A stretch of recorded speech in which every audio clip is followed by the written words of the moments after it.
Hello, my name is Brittany Jones. For those of you that I haven't had the pleasure of meeting yet, I've been a transformation coach for over 20 years now. And what that means is I teach people how to change their lifestyle for the long term.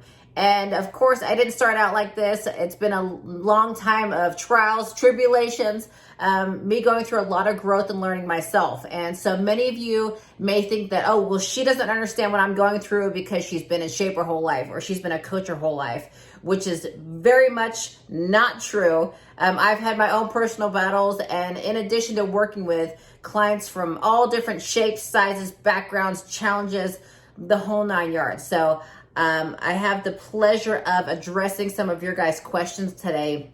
And I thank you for reaching out and being vulnerable and speaking up, because it's the only way that we learn. I've got 7 really, really good questions today that I want to address. And first and foremost, my philosophy in coaching is setting people up for the long-term changes.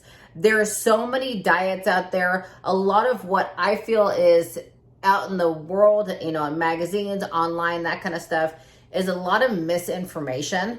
And that can be very, very frustrating, especially for people that are seeking answers and are willing to learn, hiring professionals, that kind of thing. A lot of coaches out there too tend to teach very structured, very regimented diets. And while that will work in the short term, yes, you will get results off of, the keto and the counting macros and all that fun stuff. Long term, it's not what you're looking for, and it's not going to work. You'll end up developing a poor relationship with food, or could end up developing a poor relationship with food. And it's very, very stressful. And that's not what a good lifestyle is all about. You should feel better mentally, emotionally, physically. And that's the whole point of living and maintaining a good, healthy lifestyle. So the first question, there's actually 2 of them I'm gonna kind of lump together. The first question was, what are the different ways to approach healthy eating, and how do I know what's right for me? There are so many diets out there, and counting calories or macros seems like a lot of work. Should I try one of these ways? The second question is, what's up with the keto diet? Long-term effects, fat, or lifestyle change? As I mentioned first, I'm not a fan of any sort of diets or labeling your lifestyle change by any means. So I'll chat about the keto diet at first. Will you lose weight off that fast? Absolutely. The number one reason why is because your body yields water. So when you have carbohydrates in your system, and for those of you that don't know what the keto diet is, mainly it's pulling all the carbohydrates out of your body. You're primarily eating just proteins, fats, fruits, not really fruits, but vegetables. You will lose weight fast, but you're losing primarily water weight. Yeah, you'll drop some body fat too. But what happens is when you pull the carbs out of your system, you also pull the water that's out of your body as well. What's retained in the muscle tissue, right under the skin, that kind of thing. But what happens is that's not something that you can maintain for long term. You do need carbs in your body. You do need to have that balance and structure. So when you start to integrate carbs back in, or you have a cheat meal or a treat day or something like that, then it can trigger your body back into that roller coaster cycle, that yo-yo dieting. And we don't want that. We want to, again, set you guys up for that long-term success. So I'm not a big fan of the keto diet. Now, if you're needing to drop weight fast for medical reason, that's a whole nother conversation. But as far as encouraging people to do that as a regular lifestyle, I'm not a big fan of the keto diet for that reason. I think they have some really great meal ideas. So if you're looking for some great clean food to kind of, different recipes, tips, tricks, that kind of thing, absolutely you can integrate in some recipes. But as far as being 100% in on keto, I'm not a big fan of it. There's, different ways to approach healthy eating. So I'll address the basics, guys. What your body is built for is survival.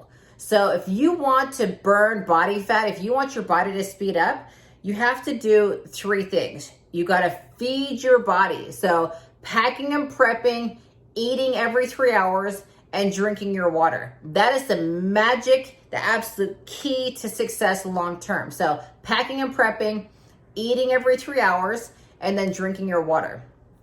When you start counting calories, macros, that kind of thing, it'll seriously make you completely insane. There's only a very small personality type that I think does well with journaling and keeping track of their calories. Otherwise, it's extremely overwhelming and you become obsessive over counting those calories. And you don't want that. You want to be, again, focusing on eating clean, unprocessed foods. If anything else, if you want to cut things out of your diet and make changes, the two first, they're not even food groups. The two first main elements that I suggest cutting back and down on and completely out, eliminating really, is gluten products. And when I say gluten products, there's a lot of gluten-free products that are loaded with sugars, fillers, that kind of thing. So just because it's gluten-free doesn't make it healthy. What I'm referring to is processed gluten foods. So breads, pastas, crackers, things like that. That'll actually slow your digestive system down quite a bit. And it can trigger a lot of different inflammation in your body as well. With that being said, there's a lot of different alternatives too. I really like the Trader Joe's brands of gluten-free products. They've got a great brown rice and quinoa pasta. They have a really good gluten-free bread, bagels, that kind of thing. So there are alternatives out there. You don't have to count those meals out that you really enjoy altogether. Sometimes it's just a matter of changing the brands that you're using more than anything else. Now, there's natural gluten in grains such as like rice, oatmeal, that kind of thing. Unless you have celiac disease and you're super, super sensitive to gluten altogether, the natural gluten is actually healthy for your body and it is important. So those things are a natural grain. But realistically, what that boils down to is eating unprocessed foods. Your body is built to eat from the ground. And so if you just keep that in mind, that pretty much answers a lot of your questions of what to eat, what not to eat. Do check out that PDF, that fit tips that I drew up for you guys. There's a lot of great information in there, as well as some suggestions in a food exchange list of just clean and processed foods that you can kind of work off to make it easy. Now, dairy, I know a lot of people are very mixed about dairy. Personally, that's one that I try to really stay away from. A lot of people have inflammation and digestive issues linked with dairy. I like to get more of like my calcium from like broccoli. There's different vegetables, things like that you can get your calcium from. Nowadays, we're so lucky, guys, to be living in a time where there are great alternatives too. Like there's an almond cheese that I really like.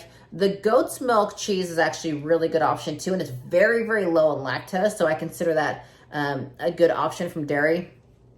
And then there's a lot of different milks. So even creamers, that kind of thing. There's a lot of dairy-free creamers. Almond milk, rice milk. Just make sure that when you're choosing alternative milk that you guys check the sugars on there and that there is actually, it's loaded with calcium, because there are some alternate milks that don't have much calcium in it. And that's the whole point of getting those other options in that way. So I think that addresses just the basics as far as diets is concerned. What works for everybody is clean, unprocessed foods. So I always say, come up with a basic structure. So what you want to work on is be eating every 3 hours. So get up in the morning, have your breakfast. Structure your breakfast something like, let's just say have some protein. So maybe a hard-boiled egg, have some oatmeal, a little piece of fruit. Simple, easy. Mid-morning, have a snack like, let's say, rice cakes and peanut butter. Lunchtime, I always get proteins, carbs, fats, and veggies in at lunchtime. So complex carbs, let's just say some rice, chicken, vegetables, and then go ahead and load up on many veggies as you want. Maybe throw a little bit of avocado in there for some fats too. That's really good option, good idea. Afternoon, you could do something easy like a Kind bar, for example, just like a natural sort of protein bar. I always say I prefer natural sugars in your diet. But always choose something that's still lower in sugar if you have the options, if you're picking a bar or something like that, over the fake sugars. It's all about, again, feeding your body those unprocessed foods, speeding your system up, because ultimately that's what we're looking for is increased energy, increased metabolism, because that's what will set you up for that long-term success. Now, Dinner time, this is the only place that I make some adjustments with carbs. If you're working on trying to lose some body fat, I'll tend to scale back the carbs with dinner. So I would pick like a protein source. Fish, if you're okay with seafood, is nice and light, really easy on the digestive system. Load up on your vegetables for dinner. And I'd sprinkle some fat in here too. So this is where you can use like a little bit of oil. If you're, having a salad, you can do your olive oil, apple cider vinegar, mix it up in your salad there. That fat will help would keep you a little bit fuller, but you can pull your carbs out of dinner there. If you're looking to just change your lifestyle and eat clean and healthy, you can have some carbs for dinner, like some red potatoes, yam, rice, beans, that kind of thing. That's completely fine to put your dinner there. If you're trying to gain some muscle tissue or just, again, overall looking for a clean, healthy lifestyle. And then in the evening, if you want something, later on, you can do like a protein shake before bed, a small piece of fruit, some like low sugar, dairy-free yogurt, that kind of thing. So the most important thing is the structure over the course of your day and making sure that you're feeding your body enough food to speed your metabolism up. So that actually covers a little bit of our next two questions, which I'll read out now. How would you suggest handling cravings? This is one of my favorite ones. Sometimes they can be overwhelming and easy to give into. So I'm going to address this first and foremost. Now, when people say, I stress eat, I emotional eat, I have cravings, that goes back to those three things that I already mentioned. So it's the packing and prepping, eating every 3 hours, drinking your water. Now, when people stress eat or emotional eat, it's a lot of the times because we've had a stressful day. So we haven't been drinking our water. We haven't been feeding our body consistently. So the day's gone on and you've gone from like having a little, let's just say donut and coffee for breakfast. Then, oh my gosh, my whole day got stressful at work and my boss did this and this would happen. And then the afternoon rolls around and then I ate an entire box of Oreo cookies. Well, are you stress eating or is your body absolutely starving because you've left it all day long? And by the time things have settled down, or you're trying to mentally come down from whatever stress is going on during the day, that triggers that. And so that's where that stress eating comes into play. So when we figure out that we have control, and I don't even really like to use the word control, but that we have the ability to keep our body and our mind and our hearts and everything on a more consistent plane by nourishing our system. For some reason, as humans, we feel like we need to torture ourselves to have results. And it's not that. It's really the polar opposite, is we need to nourish our mind, nourish our body, nourish our soul. So getting back to handling cravings, stress eating, emotional eating, what do we need to focus on? Packing and prepping our food so we can eat every 3 hours, nourish your system so it's not at a deficit, and drink your water. I promise you, next time that you have cravings or next time you go to stress eat, go and check your day. Check those three things. When is the last time I ate? Have I been eating every 3 hours? Did I leave too much time in between meals? Am I dehydrated? Have I drank enough water for the day? I know I'm guilty of that quite often, more often than not. And go and check those things. And that way you go, you know what? Gosh, I actually didn't eat for like 6 hours. I'm not bad, undisciplined, and all these different things that we beat ourselves up with. I just need to take care of my body, prioritize me first and foremost, and get back to packing and prepping, eating every 3 hours, drinking my water. And that takes care of those cravings. I promise you, every single time. Next one, I think I pretty much covered this question, but I'll read it anyway. I've gone up and down in weight a number of times. I'm currently extremely focused. Whoever this is from, amazing. And by the way, guys, these are anonymous questions too. So ask anything. That's what I'm here for. The only way that you will know an answer to something is if you ask. So speak up while we have the opportunity to do this and I can interact with you guys. Take advantage of it. I'm extremely focused and have a great way to balance caloric temptation. My question is, do you have any guidance or recommendations for how to best maintain your goal weight to avoid the yo-yo cycle? And honestly, it's exactly that. No extreme dieting. You should never feel like you have to fight yourself to avoid temptations, because when you've eaten clean for a good period of time, and this is why I'm not a fan of counting macros, because if you're still eating garbage kind of food and your energy level is still not optimal, but you don't know what optimal is until you've actually experienced it. So give your body an opportunity to really experience what it feels like to have amazing energy. Because I don't know about you guys, but when I eat clean and I feel amazing and I look at pizza or garbage like that, and I know when I eat that pizza, I'm gonna wake up the next day tired, grouchy, my digestive system's gonna hurt. But a lot of times the problem with linking food to that, it's not an immediate response. It's something that happens the next day, as opposed to like, doing drugs or like drinking a Red Bull, that kind of thing. You have an immediate response. We have to reflect on when I ate this, these are all the negative things that happen the next day. And so I look at food like that and go, I don't even want it anymore because it makes me tired, exhausted. I'm snapping at people all because I ate pizza last night. And not to say that you can't ever have a treat, but it just gives a different perspective on not fighting yourself anymore. And when your body's correctly nourished, and I know I'm reiterating this, then you're not going to have those temptations. Those cravings and things will be nixed. So you'll be able to make your own decision. I'm like, you know what? Last time I ate the pizza like that, I didn't feel great. But there's fantastic alternatives too, especially here in California. We're really, really lucky.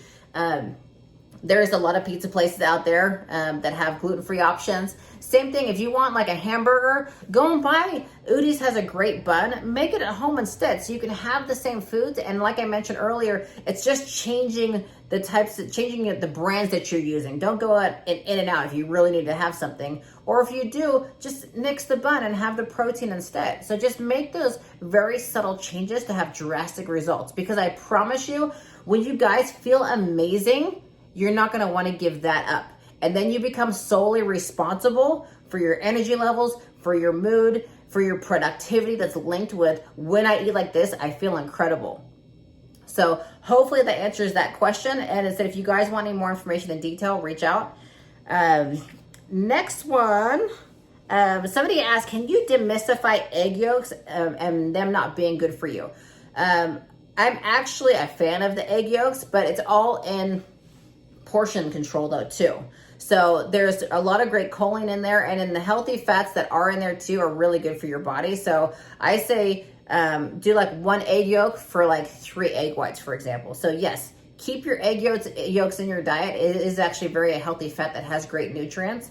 I just wouldn't put 6 whole eggs in one of your meals. So again, it's all about that balance.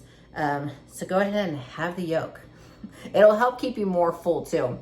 So do keep some of those fats in your diet. Next one, can you suggest food, drinks, shakes that are proven to reduce inflammation? A lot of the things that I covered early on actually does help reduce inflammation. So really staying away from your gluten and dairy. That's the 2 big elements first and foremost. Outside of that, bump your vegetables up big time. So your vegetables, your water, and then turmeric is a good thing to add in to help inflammation reduction. All right, guys, we have a couple more questions.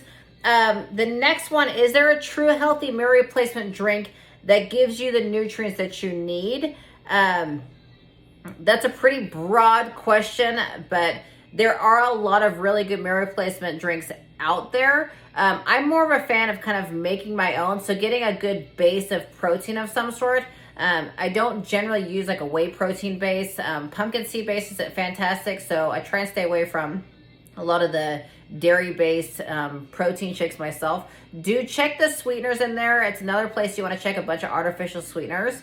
It tends to be in a little bit more of the sport kind of brands, but look for something that has your vitamins, minerals, more whole food, like brown rice base, that kind of thing. And then I use the Ninja blender, so I'll throw in a little bit of like pineapples, some cherries. If I'm using it as a full meal replacement, I'll put in like 1/4 scoop of quick oats too to help give it a little bit more fullness that'll last longer, and then throw some veggies in there like your spinach, cucumbers, that kind of thing. So I actually make a little bit more of a wholesome meal replacement that way.